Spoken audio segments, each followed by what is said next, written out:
You ever have that feeling? You've studied for hours, you've put in the work, you feel like you know the material, but when you get your results back, they just don't show it. It's so frustrating, right? Well, it turns out it's a super common problem, and the secret to fixing it might not be about studying harder, but about whether you're even playing the right game to begin with. So let's start with this really interesting quote from Dr. Sujindra Prakash. He said, "Do not practice volleyball throughout the semester to play football in the examination." Now, I know what you're thinking. That sounds kind of weird, right? But trust me, this one idea, this one single metaphor, could honestly change everything about how you approach your studies. So, what does all this talk about volleyball and football actually have to do with you and your exams? I mean, what does it really mean when you're sitting there with a textbook and a highlighter? Let's unpack that. Okay, so the heart of the issue is this idea of the wrong game.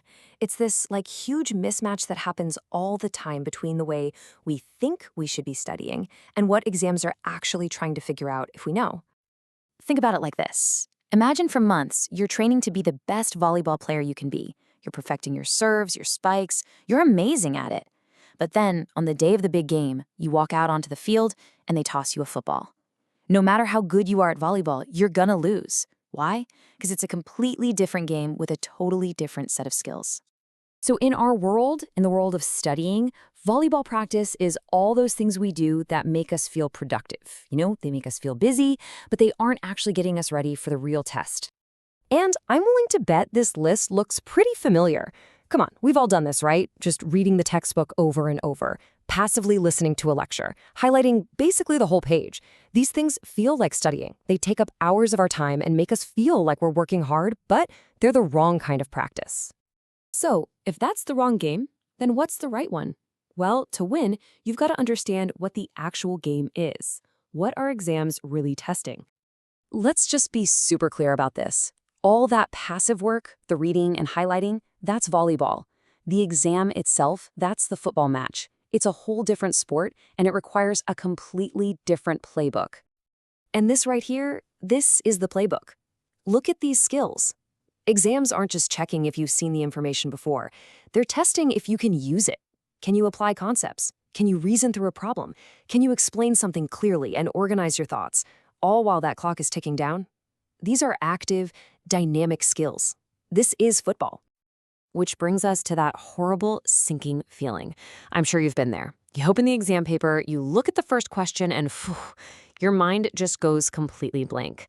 Why does that happen, especially when you feel like you studied so much? And here's the most important part of this whole thing. It is not because you're a bad student. It's not because you're not smart enough. Not at all. It's because you showed up for a football match after spending an entire semester practicing volleyball. You just weren't trained for the game you were being asked to play.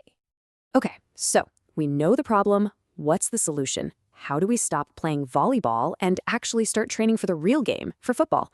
Let's get into the game plan. This chart lays it all out so perfectly. It's a simple switch. It's all about shifting from being passive to being active. So instead of just reading a chapter, you practice answering questions from that chapter. Instead of just trying to memorize random facts, you practice explaining the concept out loud. Instead of just highlighting text, you actually practice writing out a full, organized answer. You see the difference? It's about doing the things you'll have to do in the exam. So here's your new training routine. Step 1, start practicing with actual exam-type questions. Step 2, practice explaining concepts in your own words. Seriously, try explaining it to a friend or even just to your wall. Step 3, practice writing out complete, structured answers, not just a few bullet points. And step 4, this one's huge, practice recalling information without looking at your notes. Force your brain to pull it out, not just recognize it on the page. And when you start making this shift, something more than just your study habits changes. Your entire mindset about learning starts to transform into what we can call a winning mindset. Because think about it, when your practice sessions look almost exactly like the final exam, all the surprises just disappear.